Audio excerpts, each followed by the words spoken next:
Leading Beyond Managing is a 7-week podcast series on leadership versus management. Week 1.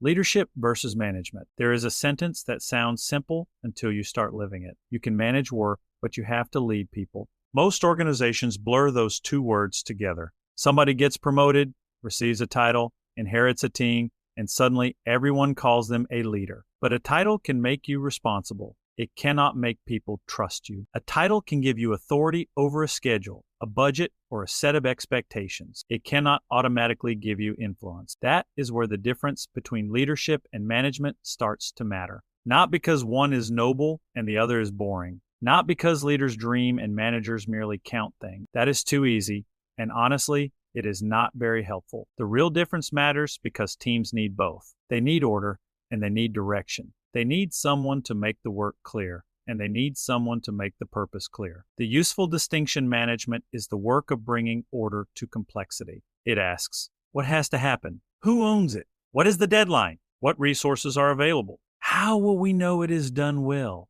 Leadership is the work of bringing movement to people. It asks, where are we going? Why does this matter? What has to change in us for the future to become possible? Who do we need to become together? Those questions overlap, but they are not the same question. A manager can keep the calendar full and still leave the room empty of courage. A leader can inspire a room and still frustrate everyone if there is no plan for Monday morning. The strongest people in organizations learn to respect the difference instead of choosing sides, where confusion starts. The confusion often starts because management is easier to see. You can see the meeting invite. You can see the report. You can see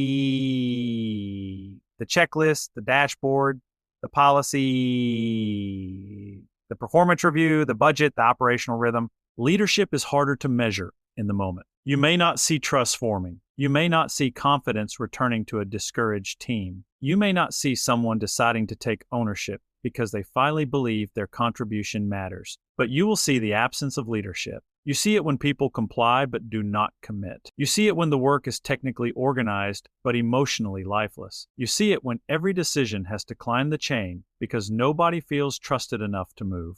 The first shift. The first shift is to stop asking, am I a leader or a manager? And start asking, what does this moment require of me? When the team is confused, they may need management. Clear roles, clean priorities, a better process, a tighter rhythm. When the team is afraid, cynical, divided, or drifting, they may need leadership.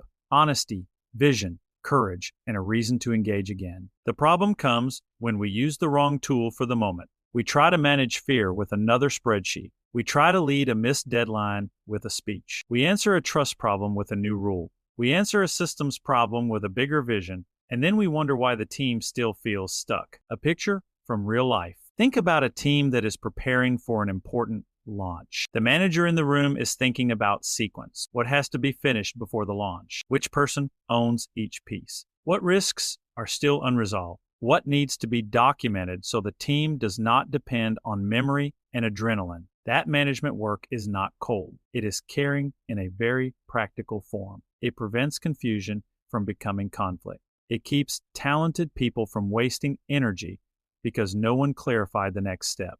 But now, imagine the same team is tired. They have been through changes. They are not sure this launch matters. They are doing the work, but the life has gone out of it. In that moment, another checklist may help, but it will not heal the deeper issue. The team needs leadership. They need someone to reconnect the work to the mission, tell the truth about the challenge, and remind them what kind of people they are becoming through the pressure. That is why the difference matters. The same room may need management at 900 and leadership at 915. If you only have one mode, you will eventually use the wrong answer on the right problem. The cost of confusing the two. When we confuse leadership and management, we often promote people for one strength and punish them for not magically having the other. A highly organized operator gets promoted and discovers that people now need inspiration, courage, and emotional steadiness from them. A charismatic visionary gets promoted and discovers that people now need budgets, decisions, and follow-through.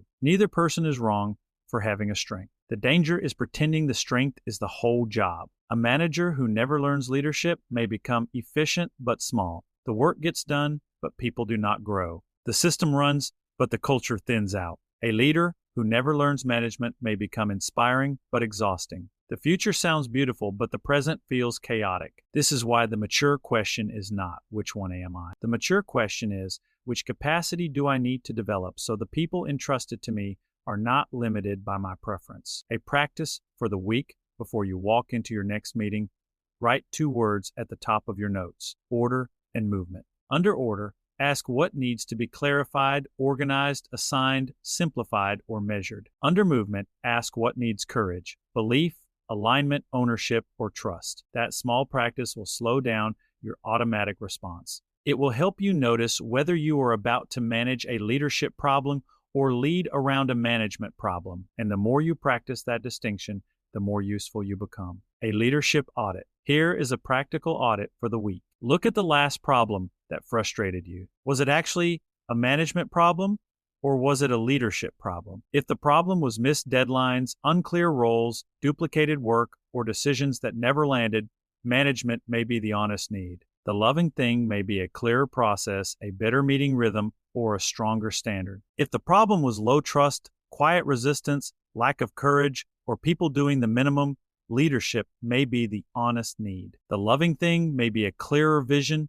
a braver conversation, or a renewed investment in the people behind the work. The audit matters because many leaders misdiagnose pain. We assume every pain point is a people problem when sometimes the system is failing them. Or we assume every pain point is a process problem when sometimes the people have lost belief. A mature leader refuses the lazy diagnosis. They stay curious long enough to ask, what kind of responsibility is this moment asking me to carry? Close. So here is the starting point for this series. Leadership and management are not enemies. They are different forms of responsibility. Management protects the work from chaos. Leadership protects the people from drift. Management helps us do what we said we would do. Leadership helps us become the kind of people who can do what the future demands. This week, pay attention to your own default. When pressure rises, do you reach first for control or clarity? Do you tighten the system or do you strengthen the people? The answer is not about guilt. It is about awareness.